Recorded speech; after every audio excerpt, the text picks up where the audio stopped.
Hi friends, அனைவருக்கும் வணக்கம். இந்த வீடியோவில் என்ன பார்க்க போகிறோம் அப்படின்னா, நிறைய பேர் கேட்டுக்கிட்டு இருந்த கேள்விகள், அதுக்கான சொல்யூஷன் இந்த வீடியோவில் இருக்குது. என்ன அப்படின்னா, சொல்லும் பொருளும், குறில் நெடில் வேறுபாடு, மயங்கொலி பிழைகள், ஒரு சொல் பல பொருள், இதெல்லாம் எந்த பிடிஎஃப் படிக்கணும் அப்படின்னு நிறைய பேர் எனக்கு ப்ரெஷர் கொடுத்தீங்க. அதாவது இது தமிழ் டிஜிட்டல் லைப்ரரியில் பார்த்தீங்க அப்படின்னா இதுக்கு பிடிஎஃப் நிறைய இருக்குது. எந்த அகராதியை தான் படிக்கணும், எதை தான் விடணும் அப்படிங்கிறது தெரியாமல் ரொம்ப குழப்பமாக இருக்குது. அதுக்கு நான் என்ன பண்ணியிருக்கேன் அப்படின்னா, இந்த கேள்விகள் அனைத்தையும் ஒரு 12-13 கேள்விகள் இருந்தது. அது அனைத்தையும் கடுமையாக அனலைஸ் பண்ணி ஒரு ஃபைனல் ரிப்போர்ட் உங்களுக்கு கொண்டு வந்திருக்கேன். வீடியோ எண்டில் இந்த 4 டாபிக்ஸையும் எப்படி படிக்கணும், ஒரே ஒரு பிடிஎஃப் நீங்கள் ரெஃபர் பண்ணிட்டு போனால் போதுங்கிற வார்த்தைக்கு இங்கே இடமில்லை. அட்லீஸ்ட் இந்த 50 நாட்களில் அந்த ஒரு பிடிஎஃப் மட்டுமாவது நீங்கள் படிச்சுட்டு போங்க அப்படிங்கிறது தான் நான் சொல்ல போகிறேன். வித்து அனலைஸ் பண்ணி எப்படி நான் அந்த ஒரு பிடிஎஃப் மட்டும் போதும்னு சொல்கிறேன் அப்படிங்கிறதையும் நீங்கள் இந்த வீடியோவில் பாருங்கள். வீடியோ ரொம்ப யூஸ்ஃபுல்லாக இருக்கும், ஸ்கிப் பண்ணாமல் பாருங்கள். ஓகே, நான் ரொம்ப ஹார்ட் ஒர்க் பண்ணியிருக்கேன். அதனால் என்னையே மோட்டிவேட் பண்ணும் விதமாக கீழே கமெண்ட் செக்ஷனில் ஹைப் அப்படின்னு ஒரு பட்டன் இருக்கும். அதை ப்ரெஸ் பண்ணிவிட்டு ஒரு லைக்கை போட்டு விடுங்க. ஓகே, வாங்க வீடியோக்குள்ளே போகலாம். இப்போ நாலடியார், அதாவது கணம், கானம், குறில் நெடில் வேறுபாடு. இது முதல் கேள்வி. நான் வச்சிருக்கிற கொஸ்டினில் முதல் கேள்வி. அந்த குறில் நெடில் வேறுபாடு இது எங்கே இடம்பெற்றுள்ளது அப்படின்னா, ஃபஸ்ட்டு எங்கெங்கே இடம்பெற்றது அப்படிங்கிறத, எந்த இலக்கியத்தில் இடம்பெற்றதுங்கிறத ஃபஸ்ட்டு சொல்லிடுறேன்.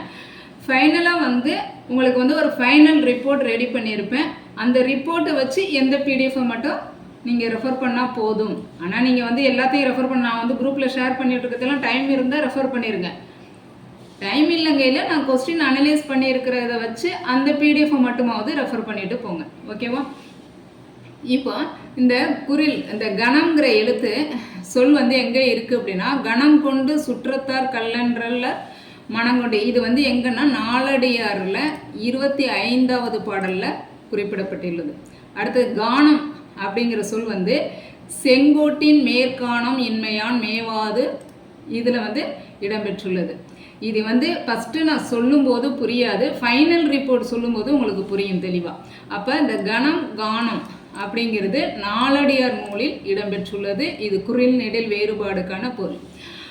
இது கானங்கிறது 372வது பாடலில் இருக்குது, கணங்கிறது 25வது பாடலில் இருக்குது. அடுத்தது எல்லாத்துக்குமே பாடல் வரி கொடுத்து சொல்லிகிட்டு இருந்தால் டைம் ஆகும். பாடல் வரி ஆனால் எடுத்து போட்டேன், எடுத்து சொல்லிகிட்டு இருந்தால் டைம் ஆகும். அதனால் நான் டைரெக்டாக உங்களுக்கு அந்த எந்த இதில் இடம்பெற்றுள்ளது அப்படிங்கிறத நான் டைரெக்டாக சொல்லிடுறேன். ஓகே, இப்போ பாருங்கள், நமக்கு கேள்வி நம்பர் 4. அதில் ஒரு பொறுத்துக டைப் கொடுத்துருக்காங்க. ஆக்சுவலாக நான் கொஸ்டினை அட்டாச் பண்ணணும்னு நினச்சேன், டைம் இல்லை. அதனால் நான் டைரெக்டாக வந்துச்சேன். 4th கொஸ்டின்ஸ் பொறுத்துக, அதாவது சாந்து, குருவி, சுனை, அருவி அப்படின்னு சொல்லிட்டு ஒரு பொறுத்துக கொஸ்டின் வந்துச்சு இல்லையா? அதில் இது பாருங்கள், எழுதல் அப்படிங்கிறது திருக்குறளில் இருக்குது, புறநானூரில் இருக்குது. நான் மெயினாக அந்த ஹைலைட் பண்ணியிருக்கிற அந்த இலக்கியத்தை மட்டும் பார்த்துக்கிட்டு வாங்க. இப்போ இது புறநானூறு. அடுத்தது குடை, இது பார்த்தீங்க குருவி அப்படிங்கிற சொல் குறுந்தகை. அடுத்து ஒப்புங்கிறது திருக்குறள் தொல்காப்பியத்தில் இருக்குது, நற்றிணை. ஆக்சுவலாக சங்க இலக்கியத்தில் நம்ம குறிப்பிடப்பட்ட அந்த சொல் தான் திரும்ப திரும்ப மற்ற இலக்கியங்களிலும் குறிப்பிடப்பட்டு வந்துள்ளது. இதை தெளிவாக புரிஞ்சுக்கணும். அடுத்தது அறை, அறைங்கிறது ஐங்குறுநூறுல சிலப்பதிகாரம் எல்லாத்திலையும் இடம்பெற்றிருக்கு. அடுத்த கேள்வி பார்த்தீங்க அப்படின்னா, நமக்கு ஒளிமரபை கண்டறிக. அது நமக்கு என்ன கேட்டிருந்தாங்க, புல், அதனுடைய ஒளிமரபு என்னன்னு கேட்டிருந்தாங்க. அன்றில் பறவை எழுப்பும் குரலை நரலால் என்றும், அதாவது அந்த பறவைங்கிறதானே நமக்கு புல், அது நரலும் அப்படிங்கிற ஒளியை எழுப்பும் அப்படின்னு சொல்லி எதில் கொடுத்துருக்காங்க அப்படின்னா குறுந்தொகை அப்படிங்கிற நூலில் கொடுத்துருக்காங்க, 160வது பாடலில். ஓகே, அடுத்தது நமக்கு இன்னொரு பொறுத்துக கொடுத்துருந்தாங்க. இது மயங்கொலி வேறுபாடுக்கான பொறுத்துக.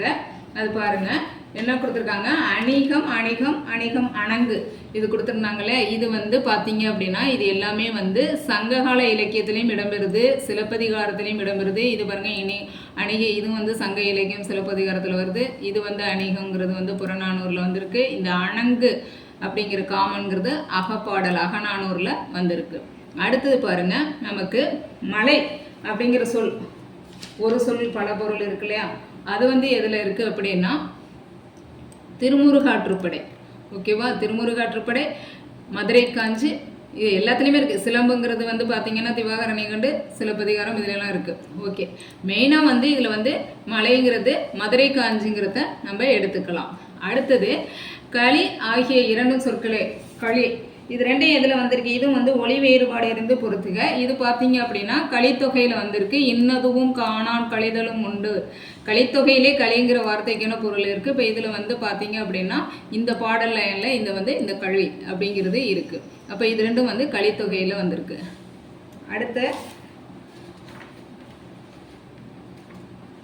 அடுத்து நமக்கு வந்து இதுவும் வந்து ஒரு பொறுத்துக கொஸ்டின் தான். இது வந்து நகர வேறுபாடா இல்லை. அடுத்து பாருங்க, இது வந்து மறுப்பு. இதில் பாருங்க, இது எதில் இருக்குது அப்படின்னா அகநானூறு. அடுத்து விறகு அப்படிங்கிற சொல் வந்து சிலப்பதிகாரம் மணிமேகலையில் இருக்குது. இதில் வந்து மெயினாக வந்து சிலப்பதிகாரம். அடுத்தது மருகன், இது வந்து புறநானூறு. சீரடி சிறுபானாற்றுப்படை. ஸோ இது வந்து பொறுத்தவரை கொஸ்டின் இதெல்லாம் வந்திருக்கு. இது வந்து நீங்கள் ஃபஸ்ட்டு தெரிஞ்சுக்கிங்க, ஃபைனல் ரிப்போர்ட் பார்க்கும்போது உங்களுக்கு புரியும். அடுத்தது வந்து நகர வேறுபாடு மானி அப்படிங்கிறது சிலப்பதிகாரத்தில் வந்து சிலப்பதிகாரத்தில் டைரெக்டாக குள்ளன் அப்படின்னு இல்லைனாலும் மாணவன் அல்லது துறவி அப்படிங்கிற பொருளில் வந்து மானிங்கிறது இருக்குது. அடுத்தது மானி மாமன் மணிமேகலையில் இருக்குது. அடுத்தது சீவக சிந்தாமணியில் கனகம் என்பது தங்கம் அல்லது பொன் என்ற பொருளில் வந்துள்ளது. அடுத்தது வந்து நம்மளுக்கு இருபொருள் தருக வந்து தாரணி. அதாவது தாரணி அப்படின்னு டைரக்டாகவே எதில் இருக்குது அப்படின்னா திருமந்திரத்தில் தாரணின்னு சூரியன்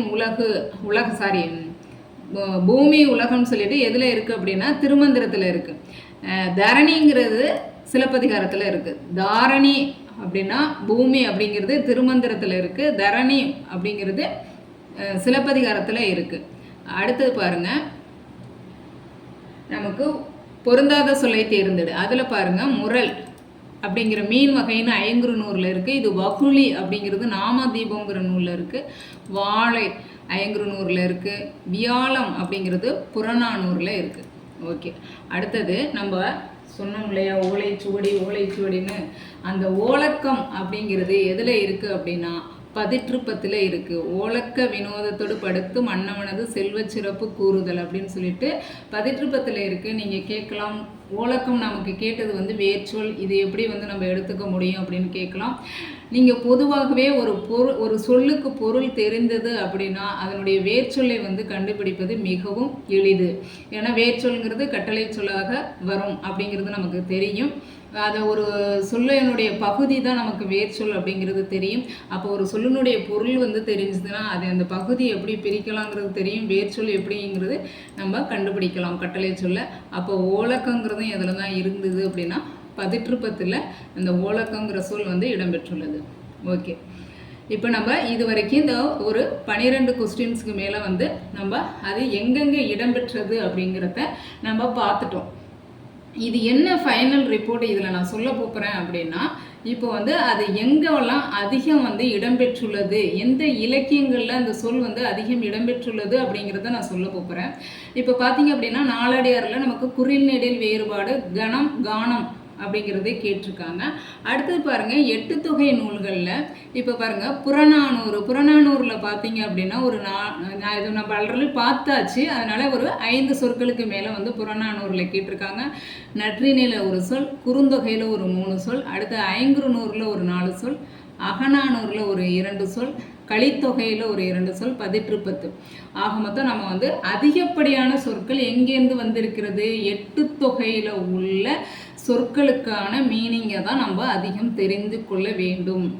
ஃபஸ்ட்டு ப்ரிஃபரன்ஸ் எதுக்கு அப்படின்னா 8 தொகை நூல்கள். அப்போ சங்க இலக்கியத்தில் உள்ள வார்த்தைகளுக்கு மீனிங் தெரிஞ்சாவே உங்களுக்கு வந்து மேக்சிமம், ஏன்னா சங்க இலக்கியத்தில் உள்ள பயன்படுத்தக்கூடிய வார்த்தைகள் அதிகப்படியாக மற்ற இலக்கியங்களிலும் ரிப்பீட் ஆகுது.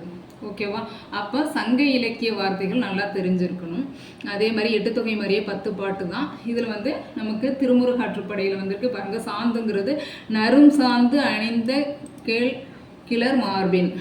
அப்போ வந்து இது வந்து திருமுருகாற்றுப்படை, மதுரை காஞ்சில் மலைங்கிறது இருக்குது, சிறுபானாற்றுப்படையில் வந்து சீரடி அப்படிங்கிறது வந்து இருக்குது. அடுத்தது ஒப்புங்கிறது வந்து இது வந்து 8 தொகை 10 பாட்டு. அடுத்தது வந்து ஒப்புங்கிறது தொல்காப்பியத்தில் இருக்குது. சிலப்பதிகாரத்தில் வந்து 8 தொகையில் உள்ளது, சிலப்பதிகாரத்துலேயும் இருக்குது. ஒரு சில வேர்டு வந்து 8 தொகையில் இல்லாதது, அது அந்த மானி அப்படிங்கிற மாதிரி நகர வேறுபாடு பார்த்தோம் இல்லையா, அது வந்து 8 தொகையில் இல்லாமல் சிலப்பதிகாரத்தில் மட்டும் இருக்குது. அடுத்தது வந்து மணிமேகலையில் இருக்குது சீவக சிந்தாமணி. அப்போது இதுலேருந்து நீங்கள் ஃபைனல் முடிவுக்கு என்ன வரணும் அப்படின்னா, நீங்கள் வந்து எல்லாத்துக்குமே இந்த சொல்லும் பொருளும் குறில் நடில் வேறுபாடு ஒரு சொல் எல்லாத்துக்குமே வந்து ஃபஸ்ட்டு எதுக்கு ப்ரிஃபரன்ஸ் கொடுத்து படிக்கணும் அப்படின்னா, 8 தொகை இலக்கியத்தில் உள்ள அந்த 8 நூல்களுக்கும் 8 நூல்களுங்கிற விருதை விட அதிகப்படியாக பார்த்தீங்கன்னு பாருங்களேன், புறநானூறு, ஐங்குறுநூறு, அகநானூறு, கலித்தொகை, இதில் வந்து அதிகப்படியான வார்த்தைகள் வந்து கவர் ஆகிருக்கும். ஓகேவா?